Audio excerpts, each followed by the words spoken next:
Hello and I welcome you to Vigyan recharge. आप में से बहुत से लोगों को स्पेस साइंस के बारे में जानने में बहुत मजा आता होगा और ये वीडियो आपके लिए किसी दावत से कम नहीं होगी, क्योंकि जैसा हम जानते हैं कि स्पेस फैब्रिक फ्लैट है और ग्रेविटी की वजह से उसके अंदर कर्व आता है, लेकिन लैग्रांज पॉइंट को समझते हुए हम स्पेस फैब्रिक को पूरा कर्व मानते हैं। ऐसा क्यों? इसके पीछे क्या कारण है? दूसरी चीज, लैग्रांज पॉइंट में सिर्फ ये दो पॉइंट ही स्टेबल क्यों माने जाते हैं, बाकी क्यों नहीं है, और इनकी खोज कैसे हुई, किसने की? आज हम इस वीडियो में इन्हीं सवालों के जवाब खोजेंगे। देखो, किसी भी चीज की खोज उसकी जरूरत पर निर्भर करती है, तो आखिर लैग्रांज पॉइंट के बारे में जानने से पहले हमें यह पता होना चाहिए कि हमें लैग्रांज पॉइंट जैसी चीज की जरूरत आखिर क्यों पड़ी। लैग्रांज पॉइंट स्पेस में हमारे लिए पार्किंग पॉइंट की तरह काम करते हैं, जहां पर आप अपनी सैटेलाइट पार्क कर सकते हो, स्पेसशिप पार्क कर सकते हो और यहां तक कि एक कॉलोनी भी बसा सकते हो, यानी लोगों के लिए घर भी बना सकते हो, और वो स्टेबल रहेंगे, लेकिन सिर्फ स्टेबल पॉइंट पर। अब बात करते हैं नासा के द्वारा लैग्रांज पॉइंट के बारे में दी गई डेफिनेशन के बारे में। आखिर नासा वाले क्या कहते हैं? तो भैया, नासा वालों के हिसाब से लैग्रांज पॉइंट स्पेस का वो पॉइंट होता है जिस पॉइंट पर लगने वाली सारी फोर्सेस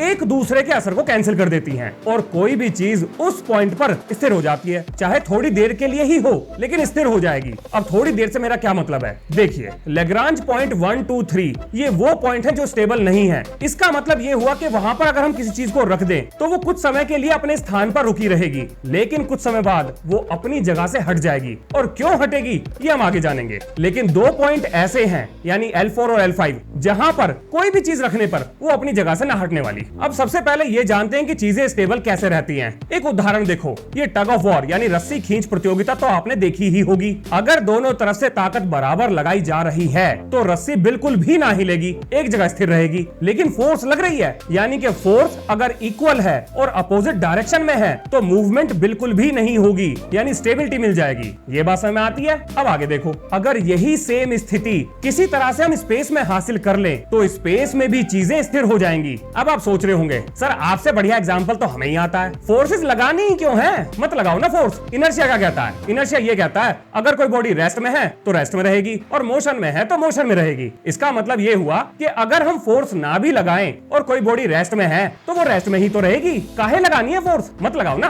तो भैया, आपके अकॉर्डिंग अगर मैं आपकी बात को मान लूं, किसी चीज को स्पेस में ले जाकर रख दूं, यानी वो स्टेबल हो जानी चाहिए क्योंकि उस पर कोई भी फोर्स नहीं लग रही। बात ठीक है? पर मजे की बात यह है कि ऐसा होता नहीं है। अब एक मजे की बात सुनो। देखिए, आपके हिसाब से अगर मैं किसी चीज को यहाँ पर रख दूं और उसके ऊपर कोई भी फोर्स ना लगाऊं, मतलब फोर्स हटा देते हैं, चलो ये हमने रख दिया, इसके ऊपर कोई फोर्स नहीं लगाई, तो ये चीज यहाँ पर एक जगह स्थिर रहेगी, क्योंकि फ्लैट स्पेस फैब्रिक में जहां कोई मास होगा वहां गड्ढा पड़ेगा और अगर कोई चीज यहाँ आएगी तो ग्रेविटी महसूस करेगी, और अगर इस पे कोई फोर्स लग रहा है तो ये चलेगी, फोर्स नहीं लग रहा तो ये नहीं चलेगी। बात बड़ी सीधी सी है, और ये बात हमें एल्बर्ट आइंस्टाइन यानी फिजिक्स के फूफा एल्बर्ट आइंस्टाइन ने बताई है, जो बिल्कुल ठीक है। थ्योरी ऑफ रिलेटिविटी इसी सिद्धांत पे काम करती है। लेकिन कमाल की बात यह है कि आपके फेवर में अगर खुद एल्बर्ट आइंस्टाइन भी आकर खड़े हो जाएं, तो लैग्रांज पॉइंट के केस में ये जो हमने यहां पर दिखाया है ये चीज ऐसे काम नहीं करेगा, यानी कि ये फ्लैट स्पेस फैब्रिक वाली कहानी खत्म, इसका कोई लेना देना नहीं है, ये काम ही नहीं करती लैग्रांज पॉइंट के केस में। अब आप सोच रहे होंगे ऐसा भी होता है? हाँ जी, स्पेस में बहुत कुछ होता है, और ये बात मैं इसलिए कह रहा हूं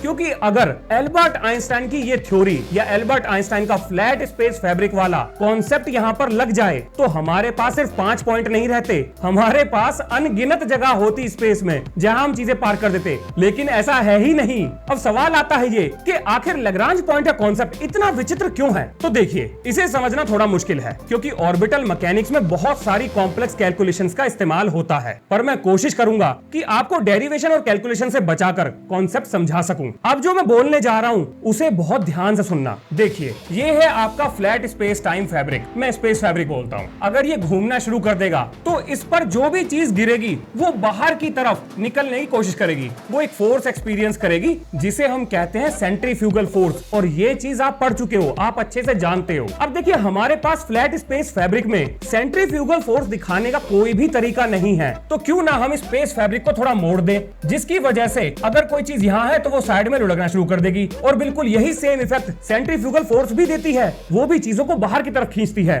और ये स्पेस फैब्रिक अगर मुड़ जाए तो ये भी चीजों को बाहर की तरफ खींचेगा। उम्मीद करता हूं ये चीज भी आप डाइजेस्ट कर लेंगे। अब देखिए, ये जो गड्ढे पैदा हुए हैं ये पैदा हुए मास की वजह से, यानी कर्व स्पेस फैब्रिक में जो सन का मास है उसने एक बहुत बड़ा गड्ढा पैदा करा, और जो धरती का मास है उसने भी एक छोटा गड्ढा पैदा किया। अगर आपको ये चीज हजम हो गई है तो अब मजा आएगा। अब देखिए, कर्व स्पेस फैब्रिक में अगर कोई चीज सन की ग्रेविटी के इन्फ्लुएंस में आ जाती है तो सन की ग्रेविटी उसे अपनी तरफ खींच लेगी। इस गड्ढे से ये बात साबित होती है। और क्योंकि स्पेस फैब्रिक घूम रहा है और अगर सन की ग्रेविटी किसी चीज को अपने पास पकड़कर नहीं रख पाई तो क्योंकि हमारा फैब्रिक घूम रहा है तो वो चीज बाहर के स्पेस की तरफ निकल जाएगी। और यही सेम चीज धरती के साथ भी होती है। अगर कोई चीज धरती के ग्रेविटेशन फील्ड में आती है तो वो भी धरती की तरफ खिंच जाएगी। अब देखिए, आपके दिमाग में जो सवाल आया होगा वो ये कि अगर ऐसा है तो क्या इस स्पेस फैब्रिक में ऐसी कोई जगह नहीं जहां पर चीजें एक जगह स्थिर हो जाएं? बिल्कुल है। और ये है वो 5 पॉइंट जहां पर चीजें स्थिर हो जाएंगी, 3 एक लाइन में, और ये बन रहे हैं इक्विलेटरल ट्राइंगल से। इन्हीं को कहते हैं 5 लैग्रांज पॉइंट। अब देखिए, स्पेस फैब्रिक पर ये वो पॉइंट हैं जहां पर स्पेस फैब्रिक थोड़ा फ्लैट हो गया है। अब देखिए, एक लाइन में आने वाले इन 3 पॉइंट की खोज, इनकी खोज यूलर ने की थी और इन 2 पॉइंट की खोज की थी लैग्रांजे ने। यानी ये 3 हो गए यूलर के और ये 2 हो गए लैग्रांजे के। अब सवाल आता है, ये क्या ये लोग ऑर्बिटल मैकेनिक्स सॉल्व कर रहे थे? नहीं, ऐसा नहीं है। देखिए, यूलर और लैग्रांजे ग्रेविटी में 3 बॉडी प्रॉब्लम को सॉल्व कर रहे थे। और अगर आपको 3 बॉडी प्रॉब्लम समझनी है तो मैं आपको सजेस्ट करूंगा कि आप टोटोक्रोन प्रॉब्लम के ऊपर लिखी गई किताबें पढ़ें। पर मैं मोटा मोटा आइडिया दे देता हूँ। जब 2 बॉडी एक दूसरे के साथ बंधी हुई होती हैं, चाहे वो ग्रेविटी से बंधी हो या किसी और फोर्स से बंधी हो, तो हम उनके ऊपर ट्रिग्नोमेट्री, लॉगरिथम और स्पेशल फंक्शन लगाकर उन्हें बड़ी आसानी से सॉल्व कर सकते हैं। मतलब फ्यूचर में उनके पाथ को पहले ही प्रेडिक्ट कर सकते हैं। लेकिन 3 बॉडी प्रॉब्लम्स के साथ ऐसा नहीं है। उनके पाथ को प्रेडिक्ट करना लगभग नामुमकिन है। तो इसीलिए 3 बॉडी प्रॉब्लम में एक बॉडी का मास 0 समझा जाता है, उसे मासलेस माना जाता है। और ये जो लैग्रांजे पॉइंट आप देख रहे हो, इस केस में जिस चीज को हमें स्पेस में पार्क करना है उसके मास को हम 0 मानते हैं। चाहे 0 हो ना, लेकिन मानते हैं। सिर्फ एक यही तरीका था स्पेस में ऐसे पॉइंट ढूंढने का जहां पर चीजों को पार्क किया जा सके। अब देखिए, यूलर ने जो पॉइंट ढूंढे थे, यानी कि ये वाले 3 पॉइंट, ये अनस्टेबल हैं। अनस्टेबल का मतलब क्या है? यानी अगर बॉडी जरा मरा सा भी अपनी जगह से हिली, और इस केस में मैं मान लेता हूं कि बॉडी अंदर की तरफ आ गई, तो भैया वो गोल गोल चक्कर लगाकर सीधा सूरज से जा टकराएगी, अगर बीच में सूरज है तो। या अगर बॉडी किसी प्लैनेट का चक्कर लगा रही है तो वो उसके ऊपर जा टकराएगी। ये है अनस्टेबल पॉइंट। और स्टेबल पॉइंट वो पॉइंट है जिसमें बॉडी अगर अपनी जगह से थोड़ी बहुत हिली तो वो इलिप्टिकल पाथ को करके वापस अपने ही ऑर्बिट में आ जाएगी। मतलब थोड़ा बहुत घूम फिर के अपनी जगह पर आ जाएगी। इसीलिए ये पॉइंट स्टेबल है और ये पॉइंट अनस्टेबल है। अब अनस्टेबल 3 और स्टेबल 2। लेकिन सबसे बड़ा सवाल है कि आखिर ये अनस्टेबल क्यों हो गए और ये स्टेबल कैसे हैं? इसके पीछे कोई लॉजिकल रीजन भी तो होना चाहिए। बिल्कुल है। चलिए स्टेबल और अनस्टेबल लैग्रांजे पॉइंट्स के बारे में जानते हैं। सन के मास की वजह से एक बड़ा सा गड्ढा यहाँ पर हो गया है। धरती के मास की वजह से भी एक गड्ढा है। और क्योंकि ये पॉइंट दोनों के बीच में है तो ये जो जगह है ये बहुत ज्यादा शार्प हो गई है। खिंचने की वजह से, दोनों की ग्रेविटी खिंचने की वजह से बहुत ज्यादा शार्प हो गई है। अब अगर इस जगह आप किसी चीज को रखोगे तो उसको स्टेबल रख पाना काफी मुश्किल है। इस वजह से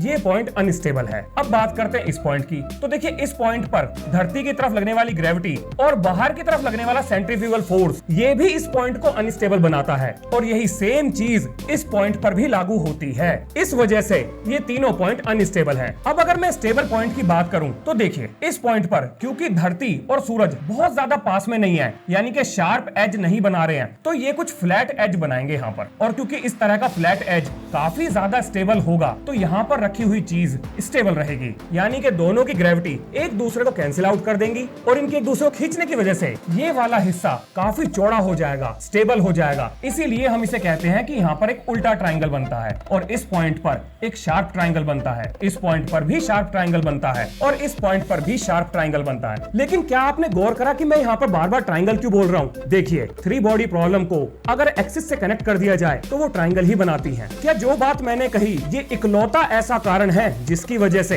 ये 3 पॉइंट अनस्टेबल और ये 2 पॉइंट स्टेबल है? नहीं, एक और कारण है और वो है कोरियोलिस फोर्स। और जब मैं आपको उसके बारे में बताऊंगा तो आप पूरी कहानी अच्छे से समझ जाओगे। तो चलो सबसे पहले कोरियोलिस फोर्स समझो। देखिए, कोरियोलिस फोर्स वो फोर्स है जो कोई बॉडी तब एक्सपीरियंस करती है अगर वो रोटेटिंग एनवायरनमेंट के कांटेक्ट में आ जाए। उदाहरण के लिए, इस समय जो आप वीडियो देख रहे हैं, ये कमरा बहुत तेज रफ्तार से घूम रहा है और अगर इस घूमते हुए कमरे में एक गेंद फेंकी जाए तो वो सीधी नहीं जाएगी और इसका कारण है कोरियोलिस फोर्स। देखिए, गोल घूमती हुई किसी भी चीज की वेलोसिटी हर एक पॉइंट पर अलग होती है और यहाँ पर मैं एंगुलर वेलोसिटी की बात नहीं कर रहा हूँ। तो जब बॉल को फेंका गया उसके पास अपनी एक वेलोसिटी थी, लेकिन जब वो आगे बढ़ती हुई तेज वेलोसिटी के कांटेक्ट में आई तो एक रिएक्शन के रूप में उसने गोल घूमना शुरू कर दिया और ये कोरियोलिस फोर्स 90 डिग्री पर लगती है। इसी वजह से ये बॉल सीधे जाने के बजाय टेढ़ी सही हो गई। अब जैसा कि उस वीडियो से पता चलता है कि एक रोटेटिंग एनवायरनमेंट में अगर किसी बॉडी को मूव कराया जाए तो वो सीधी नहीं चलती बल्कि वो घूमने लगती है। कोरियोलिस फोर्स रोटेटिंग एनवायरनमेंट में किसी भी बॉडी पर 90 डिग्री में लगती है, जिसकी वजह से वो गोल गोल घूमना शुरू कर देती है। और ये वो कारण है जिसकी वजह से ये 3 पॉइंट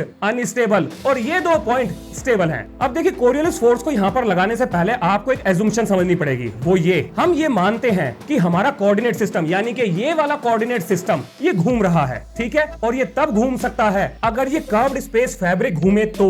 अब मैं आपको एक उदाहरण देता हूं, अगर आप एक कॉपी पर कंपास रख के कंपास को घुमाएं तो आपको एक सर्कल मिलेगा, लेकिन अगर आप कॉपी को घुमाएं तो भी आपको सर्कल मिलेगा। अब प्लैनेट्स क्योंकि सन के अराउंड चारों तरफ चक्कर लगाते हैं तो यही सेम ऑर्बिट हमें तब भी मिल जाएगी अगर हम नीचे के स्पेस फैब्रिक को घुमा दें। और नीचे के स्पेस फैब्रिक को घुमाने से हमें 2 चीजें मिलेंगी, एक सेंट्रीफ्यूगल फोर्स और दूसरी कोरियोलिस फोर्स, क्योंकि घूमते हुए एनवायरनमेंट में कोई भी बॉडी कोरियोलिस फोर्स एक्सपीरियंस करती है। और यहां पर जब ये कोरियोलिस फोर्स एक्सपीरियंस करेगी तो ये भी हिलना डुलना शुरू कर देगी और ये गोल गोल चक्कर लगाएगी। और क्योंकि यहाँ पर ज्यादा फ्लैट एरिया है तो ये बड़े आराम से घूमते हुए अपने आप को बैलेंस कर लेगी। लेकिन अब आप ये पूछ सकते हो कि कोरियोलिस फोर्स अगर यहाँ लग रही है तो इन 3 पॉइंट पर क्यों नहीं लग रही? बिल्कुल लग रही है, और उसी कोरियोलिस फोर्स की वजह से ये अनस्टेबल है। अभी बताता हूँ कैसे। देखिए ये तो आपको पता है कि ये वाला जो एरिया है ये है बहुत शार्प, यानी कि यहाँ पर बहुत थोड़ी सी जगह है जहां पर कोई चीज रह सकती है। ध्यान से सुनिएगा। देखिए जैसे ही कोरियोलिस फोर्स लगेगी ये भी हिलना शुरू कर देगा। जब ये बॉडी यहाँ पर घूमना शुरू कर देगी, मान लेते हैं खिसक के थोड़ी सी नीचे आ गई,